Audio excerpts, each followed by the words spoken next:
আজকে আমরা সমস্ত আইনজীবী একত্রিত হয়েছিলাম। আমরা মোটামুটি 200 থেকে 300 অ্যাডভোকেট একত্রে উনার হয়ে হিয়ারিং করলাম।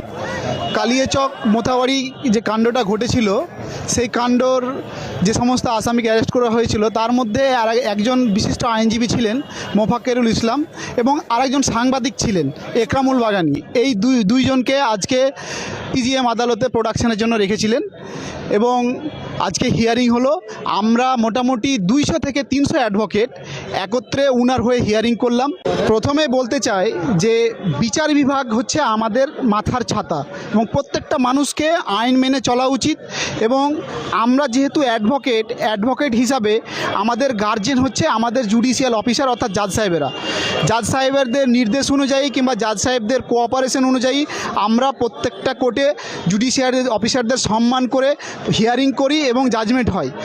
এবার মোথাবাড়িতে যে ঘটনাটা ঘটেছে, জাজ সাহেবদেরকে যেভাবে আটকে রেখেছিল কিংবা দেখালো জাজ সাহেবদের প্রতি যে ঘটনা ঘটেছে সেটা অবশ্যই নিন্দনীয়, কিন্তু মোথাবাড়ির কাণ্ডের সঙ্গে কালিয়াচকের যে রোড ব্লকেজ সেটাকে একত্রিত করে দেওয়া, এটা একটা আমি বলবো একটা রিকোয়েস্ট করব, বিচার বিভাগীয় সঠিক তদন্ত করে এর প্রকৃত কারণটা খুঁজে আসল যারা অপরাধী তাদেরকে ধরা হোক এবং যারা নির্দোষ ব্যক্তি হতে দেখা গেলো যারা ওই ঘটনার সঙ্গে যুক্ত নাই, কিছু গদি মিডিয়া এবং কিছু রাজনৈতিক ব্যক্তিত্ব যারা এভাবে ফাঁসিয়ে দিয়েছে কিছু লোকজনকে, তার সঠিক তদন্ত করে সেটা উন্মোচন করা হোক।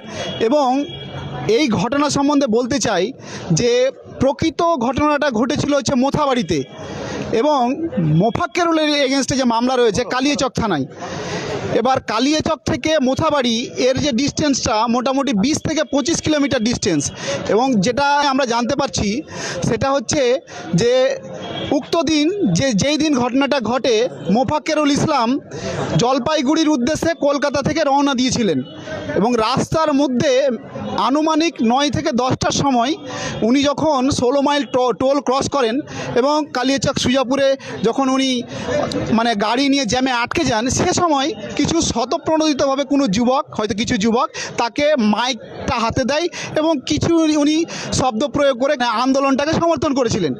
এইটুকুই উনার এগেনস্টে যা অ্যালিগেশন আছে, এইটুকুই, তার বিরুদ্ধে কোনো কিছু নেই। কিন্তু বিচার বিভাগের ওপরে কিংবা দেখালো যে সমস্ত জুডিশিয়াল অফিসাররা আটকে ছিলেন সেটা হচ্ছে মোথাবাড়িতে।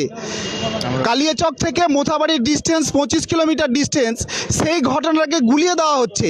যতটুকু পরিমাণে আমরা জানতে পেরেছি যে সেই দিন যেই দিন ঘটনাটা ঘটে সেই দিন মাননীয় আমাদের মালদা ডিস্ট্রিক্টের এডিএম স্যার এবং অ্যাডিশনাল এসপি ইনাদের সব উপস্থিতিতে সেই দিন রাত 12টার সময় মোফাক্কেরুল ইসলাম সহযোগিতায় সেই যে রোড ব্লকেজ হয়েছিল সেটা উঠে এবং এতে দেখতে পাচ্ছি কিছু গদি মিডিয়া এবং কিছু রাজনীতি ব্যক্তিত্ব যারা একে মাস্টার মাইন্ড বানিয়ে পুরো ঘটনাটাকে মোড় ঘুরিয়ে দিতে চাইছে।